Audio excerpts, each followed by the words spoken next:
വല്യപ്പനാടാ. ഓ പേടിപ്പിച്ച് കളഞ്ഞല്ലോ. വല്യപ്പന് ഈ ടീഷർട്ടും സൺഗ്ലാസും ക്യാപ്പൊക്കെ ആയിട്ടാ നാട്ടിൽ നിന്ന് പോന്നെ. ഇതൊക്കെ നിന്റെ അല്ലടാ. കണ്ടപ്പോ നല്ല രസം. ഒന്നിട്ടോക്കി എങ്ങനെയുണ്ട്? വീട്ടിലേക്ക് വേറെ കോലം വെക്കേണ്ടി വരില്ല. കഴിഞ്ഞ പെരുന്നാളിനെ അമ്പിന്റെ മുമ്പിൽ ഇതുപോലെ വേഷം കിട്ടി ഡിസ്കോ കളിച്ച വീഡിയോയെ ഇപ്പോഴും വൈറലാ. അല്ലേലേ എന്നോട് പണ്ട് കലാമണ്ഡലത്തിൽ ചേരാൻ എല്ലാരും പറയാറുണ്ട്. പണിക്ക് പോണ കാരണം പറ്റിയിട്ടില്ല. ഭാഗ്യം കലാമണ്ഡലം രക്ഷപ്പെട്ടു. അമ്മേ ചായ. അതാ ഇത്. ഏത്? ഷീബ നിനക്കുണ്ടാക്കിയ ചായ ഇത്. നീ എനിക്ക് എന്റെ എപ്പോഴേ ഞാനും കൂടി കുടിച്ചു. ഇത് വലിയ ശല്യായില്ലോ. അതെ ഊരിയതൊക്കെ മതിട്ടാ. അതെ ഈ റൂമിലുള്ള സാധനങ്ങളൊന്നും എടുക്കാൻ പാടില്ല. ഇതൊക്കെ എന്റെ അല്ലേ. ഇതൊക്കെ അവിടെ വെച്ചേ മതിട്ടാ. വയസ്സാൻ കാലത്ത് ഓരോ കോലം കെട്ടി നടന്നോളും. അമ്മേ ചായ.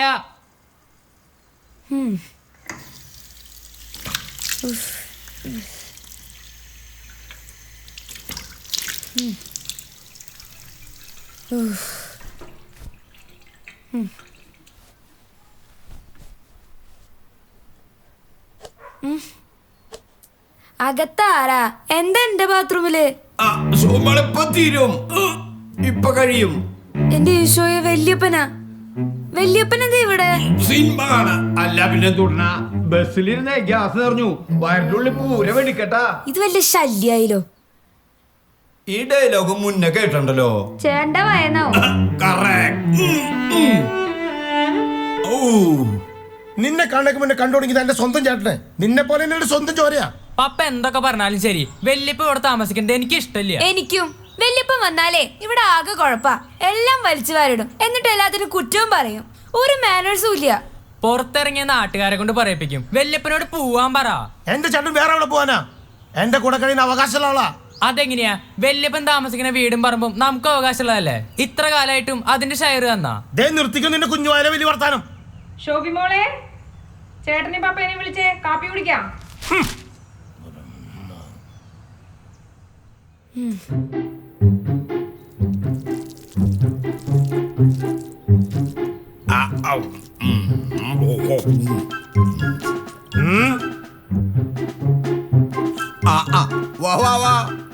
ഒറ്റയ്ക്ക് ഇരുന്ന് ഫുഡ് അടിക്കാനേ ഒരു മൂടുമില്ലാന്നേ. ഞാൻ പിന്നെ ശോഭി മര്യാദയ്ക്ക് വന്നിരിക്കും. ആ ചേട്ടൻ കഴിച്ചു തുടങ്ങിയില്ലേ? മക്കളെ ഇരിക്കും മക്കളെ. പതുക്കെ കഴിക്കേ, അല്ലെങ്കിൽ ലാസ്റ്റ് സപ്പറാവും. ഇതൊന്നും ആരും എടുത്തോണ്ടില്ല. ഇന്നലത്തെ മീൻകറി ഉണ്ട്, ചേട്ടന് കുറച്ച് എടുക്കട്ടെ? എന്നാ പിന്നെ കുറച്ച് അലുവയും കൂടി എടുത്തു കൊടുക്ക്. അലുവയും മീൻകറിയും ബെസ്റ്റ് കോമ്പിനേഷൻ. നീയൊന്നും ഇരുന്ന് കഴിക്കേ എന്റെ ഷീബേ. സമയത്തെ ആഹാരം കഴിക്കാത്ത എന്റെ ഒരു ക്ഷീണം നിന്റെ മുഖത്തുണ്ട്. അതൊക്കെ എന്റെ മേറി പക്കയാ. അല്ല ചേർച്ചാറ് ഇയർ ബാലൻസിന്റെ കാര്യം എന്തായി? അതിപ്പോ കുഴപ്പമില്ല ജോബിയെ. നിന്റെ മെഡിക്കൽ ഷോപ്പിൽ നിന്ന് കിട്ടണ മരുന്നല്ലേ ജോറാ. ആ മരുന്ന് മാത്രം കഴിച്ചാ പോരാ, സമയത്തിന് ഡോക്ടറെ കാണണം. ഡോക്ടറെ കണ്ടാലും ജോബിയുടെ മരുന്ന് തന്നെയാ തരണേ. പിന്നെന്തിനാ കാണണേ?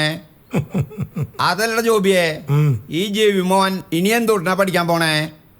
അവൻ ന്യൂസിന്റെ PGക്ക് പഠിക്കാൻ പോവാൻ നോക്കാം. അതെന്താ ഇവിടെ പഠിക്കാൻ പറ്റില്ലേ? ഇവിടെ ഉണ്ട്. പിന്നെന്തിനാ അവിടേക്ക് പഠിക്കാൻ പോണേ? ഫീസ് കുറവാണോ? അവിടെ പഠിക്കുമ്പോ തന്നെ ജോലി ചെയ്യാൻ പറ്റും. അത് ഇവിടെയും ചെയ്യാലോ. എന്ത് ജോലി? ഇവിടെ പറമ്പിലോ, അതല്ലെങ്കിൽ ഇവിടത്തെ വല്ല സൂപ്പർ മാർക്കറ്റിലോ, അല്ലെങ്കിൽ ഈ വീട്ടിൽ തന്നെ ഡെയിലി അടിച്ചു വാരി തുടച്ചു വൃത്തിയാക്കി. അതൊരു പണിയല്ലേ?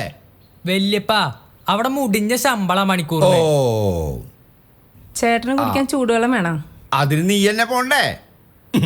ഇവരൊക്കെ ന്യൂസിലാൻഡിൽ പോയല്ലേ മേനനങ്ങളോ. അല്ല അവിടെ പോണെങ്കിൽ വണ്ടിക്കൂലി എത്ര വരും? വണ്ടിക്കൂലി മാത്രല്ല, ഫീസും ബാങ്ക് ഡെപ്പോസിറ്റും കൂടി 40-50 ലക്ഷം. 50 ലക്ഷ? നിന്റെ ഇത്രയൊക്കെ കാശുണ്ടാ ജോബിയെ? എന്തേ ഇല്ലെങ്കിൽ വല്യപ്പൻ തരുമോ? അതല്ല, ഇത്രയും കാശുണ്ടെങ്കിൽ ഇവിടെ തന്നെ പഠിച്ച് വല്ല ജോലിയോ കച്ചവടമായിട്ട് കഴിഞ്ഞാൽ പോരെ? ഒന്നുമില്ലെങ്കിൽ സ്വന്തം മെഡിക്കൽ ഷോപ്പില്ലേ? അതൊക്കെ നോക്കാനേ അപ്പനുണ്ട്, വല്യപ്പ ടെൻഷൻ അടിക്കണ്ട. ഞാനേ ഇവന്റെ തലതൊട്ടപ്പനാ. മാമോദിസയുടെ നേരത്തെ വെള്ളയും പൗഡർ ഇട്ട് ഫോട്ടോയിൽ നിന്നാലേ തലതൊട്ടപ്പനാവില്ല. സമയാസമയങ്ങളിലേ ഇവൻ്റെ എല്ലാ കാര്യത്തിലും ഞാൻ ഇടപെടും. ഇല്ലെങ്കിലേ മോളിൽ ചെല്ലുമ്പോഴേ കണക്കാ കൊടുക്കണം. അവൻ്റെ ഒരു ആഗ്രഹമില്ല ഏട്ടാ. ഞാനൊരു എഡ്യൂക്കേഷൻ കൊണ്ട് ട്രൈ ചെയ്യുന്നുണ്ട്. അത് കിട്ടിയവനെ പ്രശ്നമില്ല. എന്നാലും വീട്ടിൽ നിന്ന് മാറി നിന്ന് പഠിച്ചിട്ട് എന്താ കിട്ടാൻ പോണേ? ചെലവ് കൂടുതൽ. സുഖമായിട്ട് ജീവിക്കാൻ പറ്റുമോ? വീട്ടിലെ പണി ഒറ്റയ്ക്ക് എടുക്കണം. പൈസ ഉണ്ടാക്കാൻ പഠിക്കുമ്പോൾ തന്നെ ജോലി എടുക്കണം. എന്തിന്? നമ്മുടെ ഒരു 50 പെരുന്നാളിൻ്റെ ഓളം കിട്ടുമോ? വല്യപ്പന് പറഞ്ഞാൽ മനസ്സിലാവില്ല. നല്ല വിദ്യാഭ്യാസം, നല്ല സംസ്കാരം, ബെസ്റ്റ് സൗകര്യങ്ങൾ അവിടുത്തെ പോലെ ഇവിടെ ഉണ്ടാ? ഇതൊക്കെ നീ നേരിട്ട് അറിഞ്ഞിട്ടുണ്ടാ? പറഞ്ഞു കേട്ട അറിവല്ലേ ഉള്ളൂ. തലതൊട്ടപ്പനെ ഞാൻ പള്ളിയെ പൂണ്ടോ പ്രാർത്ഥിക്കണ്ടോ നോക്കിയാൽ മതി. കൂടുതൽ ഡയലോഗ് അടിക്കാൻ വരണ്ട. ജബിനെ നീ നിർത്തിക്കോ. നീ ആരോട് സംസാരിക്കണമെന്ന് അറിയോ? ചേട്ടൻ പറഞ്ഞാൽ എന്താ തെറ്റ്? ഈ വല്യപ്പനെ കൊണ്ട് എന്താ കാര്യം? വെറും വേസ്റ്റ്. നിർത്തടി. തിന്ന് ആദ്യമാകുമ്പോ തോന്നി പറയാ. ഏത് പൊടിയോട് സാരില്ലടാ, അവന്റെ പ്രായത്തിന്റെയാ, കാര്യാക്കണ്ട. ശോഭി നീ പോയി പഠിക്കാൻ നോക്കി. അവളിരുന്ന് കഴിക്കട്ടെ. അല്ലേലും വല്യപ്പം വന്നു കഴിഞ്ഞാൽ ഈ വീട് നരക. ഒന്നിറങ്ങി പോവിടുന്ന്. മേലിൽ ഇങ്ങോട്ട് വരണ്ട. ഞങ്ങളുടെ വീതം കൂടി പുഴുങ്ങി തിന്നോ. എന്നാ നീ ഇപ്പൊ പറഞ്ഞ എടാ, ഇരിക്കടാ. ചേട്ടൊന്നും മിണ്ടാവുന്നേ. ഞാൻ പറഞ്ഞാ നീ കേക്കും. ഇരിക്കടാ ജോബിയെ.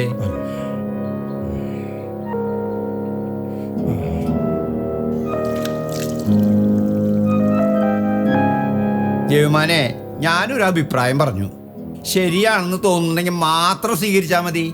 പിന്നെ നീ പറഞ്ഞുകൊണ്ട് മാത്രം ഞാനിവിടുന്ന് പോകൂല, വരാതിരിക്കൂല. എന്തോരം വഴക്കടിച്ചാലും എനിക്ക് നിങ്ങളൊക്കെയല്ലേ ഉള്ളൂ. ഞാൻ എന്തു പറഞ്ഞാലും ചെയ്താലും, നിങ്ങൾ എന്തു പറഞ്ഞാലും ചെയ്താലും അതൊക്കെ പരസ്പരം സഹിക്കണം. സ്നേഹം സകലതും സഹിക്കും. അല്ലെങ്കിൽ പിന്നെന്താ സ്നേഹം? ഗുണമുള്ളവർ മാത്രമായിട്ട് ബന്ധുക്കളെയും കൂട്ടുകാരെയും കണ്ട അതിന് പറയാ കച്ചവടന്നാ. ചേട്ടാ അവന്റെ പ്രായത്തിന്റെ ഈ കുരുത്തക്കേട് പറിച്ചില്ലേ, ഒന്നും മനസ്സിൽ വെക്കരുത്. സാരില്ല ഷീബേ. പിന്നെ ഞാൻ വന്നതേ യാത്ര പറയാനാ.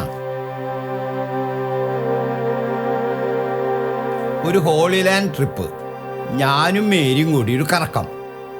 നമ്മുടെ കർത്താവിൻ്റെ പുണ്യസ്ഥലം കാണാന്ന് പറഞ്ഞാൽ അതൊരു ഭാഗ്യല്ലേ? ഇത്രയും ദൂരമൊക്കെ പോകുമ്പോൾ നിങ്ങളെ കണ്ട് യാത്ര പറയാതെ പോയാ വേറെ ആരാ എനിക്ക് യാത്ര പറയാനുള്ളേ? ചേട്ടാ, എൻ്റെ മക്കൾക്ക് വേണ്ടി. സാരല്ലട ജോബിയെ. അപ്പേ ഞാൻ ഇറങ്ങാൻ നോക്കുക. ഞായറാഴ്ച പോകും. നിങ്ങളെല്ലാവരും ഒഴിവുണ്ടെങ്കിൽ ശനിയാഴ്ച അങ്ങോട്ടൊന്ന് പോവാം. ആ ജവിയെ, അത് ബാഗൊന്നും എടുത്തേ. എല്ലാ 50 പെരുന്നാളിനും നിങ്ങൾക്ക് ഞാൻ നേർച്ചയിടാൻ കാശ് തരാറുണ്ട്. ഇനിയും തരും. നാലെങ്ങാനും പറ്റിയില്ലെങ്കിലോ? അതുകൊണ്ട് ഇതിരിക്കട്ടെ.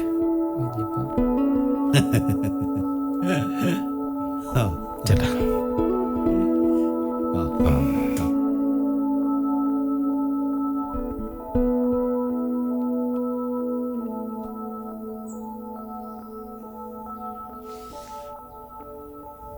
പപ്പ ദേ 10 ലക്ഷം രൂപ. മോനെ ജബിനെ, വല്യപ്പന് മക്കളില്ല. അതുകൊണ്ട് മക്കളെ വളർത്തി പരിചയമില്ല. ഞാനും നീയൊക്കെ വല്യപ്പൻ്റെ മക്കള്. കുഞ്ഞുനാളിലേ അപ്പം മരിച്ചിട്ട് ഞങ്ങൾ വളർത്തി വലുതാക്കാൻ 10-20 വയസ്സുള്ളപ്പോൾ ഗൾഫിൽ പോയി കൂലിപ്പണിയെടുത്ത്. കാരണം ഒന്നും പഠിച്ചില്ലല്ലോ. ഞങ്ങളൊക്കെ പഠിച്ചൊരു നിലയിലായി. എന്നെ അനിയത്തിനെയും കല്യാണം കഴിപ്പിച്ചു. ഇപ്പം താമസിക്കുന്ന തറവാടുണ്ടല്ലോ, വല്യപ്പന് വലിയ കാലശേഷം അതിൻ്റെ അവകാശികൾ എൻ്റെ മക്കളാ.